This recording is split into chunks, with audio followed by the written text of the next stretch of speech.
time. Put me in, coach. Today we are talking about DeMar DeRozan going to the Chicago Bulls instead of my Los Angeles Lakers. Was that a smart move for DeMar? Now that he has signed with the Chicago Bulls, can they compete with the Nets in the rest of the Eastern Conference? Before we get into that, like this video, subscribe to the channel. Most importantly, share this video, like and assist, because we are talking basketball. So here on this channel, you're going to get commentary, you're going to get analysis, you're going to get basketball knowledge. That way Kevin Durant can't tell you don't know basketball. And if he does, so what? Because now you know a lot about basketball. So first, I'm going to go ahead and I'm going to lay out the 6 reasons, and then I'm going to come back and I'm going to explain each reason. So the first reason was money. Okay, it was definitely money, and I can't blame him for that. Number 2 is the fact that he won't be the number 1 option, but he'll be the number 2 option, which actually may fit him a lot better. Number 3, style of play, whether they play fast or whether they play slow. This will definitely benefit DeMar. Number 4, the Nets are not known for playing offense, so a lot of teams have a chance. Number 5, the Eastern Conference has changed. It's a little bit more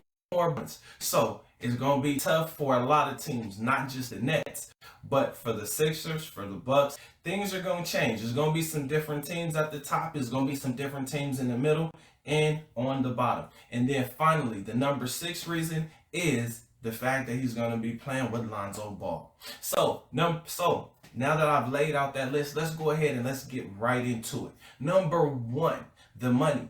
Now, this is a no-brainer. I say that a lot on my channel, but this is actually a no-brainer, right? Okay, so if he were to come to the Lakers, he would be one of many good players playing, and he would be playing for a pretty low salary of $9 million. That's low for DeMar DeRozan, because as you can see, what he did with the Bulls is he's actually going to get an average of $28 million a year. So that's almost a $20 million difference. Now, if he had taken that contract with the Lakers, played for a year, he definitely would want more money. But the main issue that he would have is the fact that he would actually have to perform much better, much higher than what that $9 million salary would be telling other teams. Because if he takes that $9 million and he has a bad year, then it's going to be hard for him to get back up to where he is. And he built his career based on him being that number 1 option, and he's had a pretty decent career. Now, him taking $28 million a year, again, that's a no-brainer. We're talking about building generational wealth from himself to his children, to his grandchildren, maybe even his great-grandchildren, right? So he set himself up, he set his family up with this move. Plus, this is not the only contract that he got. In fact, he was with Toronto and he was with the Spurs. Just to let you know how much money he's accumulated so far in his career before this deal. Now, number 2. DeRozan gets to be the second option. Why the second option? Well, because he's playing with a pass-mainly point guard, but Zach LaVine is going to be the number 1 option. So he may actually end up being the number 3 option. They have a very good offensive center, right? Being Vucevic, right? He can shoot the 3 and he can post up. So depending on what the team needs, DeMar DeRozan being a second option is actually a good thing for him. Now, number 3, the style of play, right? So they can play fast or they could play slow, right? If they choose to play slow, this will benefit DeMar DeRozan because he's a mid-range type of shooter, which means the game slows down, and those are usually the efficient shots that you're going to get when you're playing in these games, because pump fake, a step, get over there, create some space, and shoot the shot. DeMar DeRozan has been efficient in the mid-range. Now, when it comes to playing fast, he's going to have Lonzo Ball passing him the ball or passing Zach LaVine the ball. And either one of these guys are lob threats. Either one of these guys is going to have people coming to see the game, because you're going to be wondering, what is Zach LaVine going to do in a fast break? what is DeMar DeRozan going to do on the fast break? So whether they play fast or slow, once again, this was a great move for DeMar DeRozan. Number 4 is the Nets are known for offense. They are known for defense. So everybody has a chance playing against the Nets, because it's really going to come down, when you play the Nets, it's going to come down to, is Kyrie having a good night? Is Kevin Durant having a good night? Is James Harden, is the beard having a good night? Right? Now, what I mean by this is this, right? Are their shots going in? Are they having one of those historic nights where Kevin Durant can't be stopped? What if they're not? Here's the thing. With Steve Nash and D'Antoni, right? D'Antoni is no longer there. So they're going to still be kind of playing an up-tempo type of basketball, but you know D'Antoni brought something to the table that allowed them to play faster, right? So without D'Antoni being there and it's just Steve Nash, now you're going to really have to deal with the egos on that team. And one thing that we know, or at least I think I know about Kyrie Irving, is he will ice his teammates out. He will attack his matchup. And he's more of a jump shooter. So if he's having a good night, good night. All right?